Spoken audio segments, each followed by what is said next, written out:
guys, Shadow the Rat, and for today's video, I wanted to briefly talk about something I've been asked about before, which is my thoughts on Harley rats.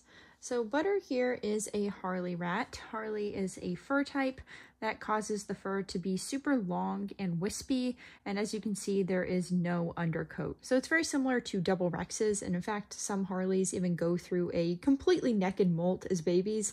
Butter did not, but occasionally you will see it happen. But anyways, the reason there's a bit of a controversy about Harley rats is because the genetics of Harley is linked with skin issues.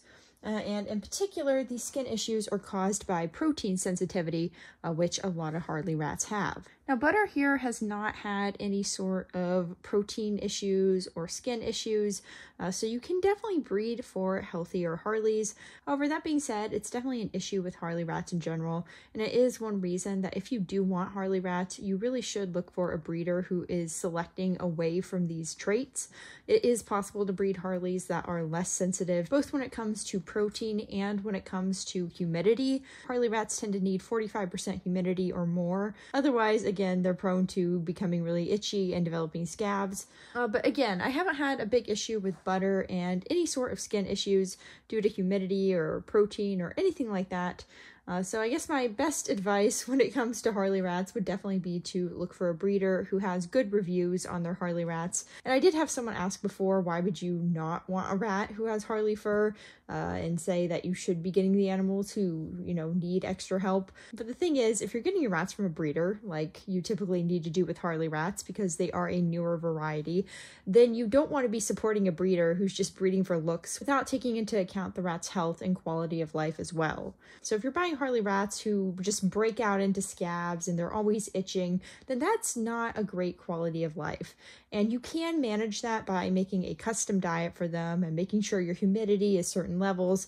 But really, ideally, we should be breeding for rats that don't need these sort of specific conditions. The average pet owner isn't going to be able or even willing in some cases to provide the right kind of diet for Harley rats that are protein sensitive. And because of that, any breeder breeding Harley should be breeding for Harleys that do well on a normal diet and who don't have these extra sensitivities, because you want them to be able to do whatever any other rat with any other fur type can do. So just in general, if you want to get Harley rats and you're going to a breeder, which most likely you'll have to because like I said, they're not a super common variety yet, then in that case, it's best to make sure that the breeder is working to actively develop more healthy Harleys. And in my case, my Harley girl Butter is on adult oxbow rat food, which is 15% protein, I believe, which is perfectly fine for rats, but it would be considered quite high for Harley rats who often need 12% or less. But Butter does completely fine on oxbow, and in fact their breeder uses Missouri, which is even a few percentages higher protein-wise.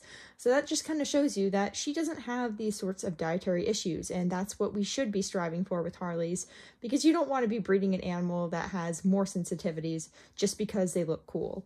And obviously, whenever you breed for a new variety, it's not uncommon for other sorts of issues that are linked to it to pop up, and a good breeder is going to be selecting away from these issues. And the same thing goes for Harleys. You can breed away from these protein sensitivities, but because Harley is a newer variety, not everyone has bred away from them yet.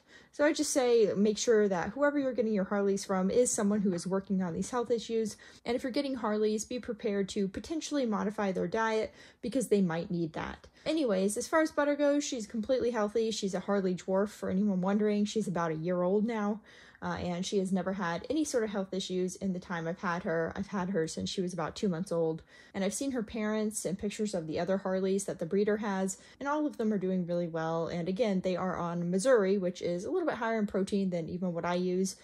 So that's a really good sign that they're able to do really well on a diet like that.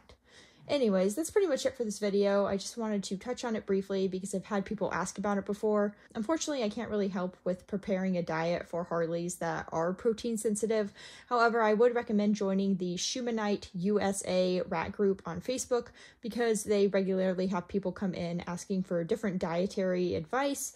And I have seen a few people post on there specifically about Harleys who are having skin issues, and they seem to get the help that they need. So I definitely recommend checking out that group if you're having those sorts of issues, and I will go ahead and link them down below for anyone who'd like to check them out. Anyways, that's it for this video. I hope you enjoyed seeing Miss Butter. She is always adorable and always running around. So I will see you guys next time, and I hope you have a good day. Bye!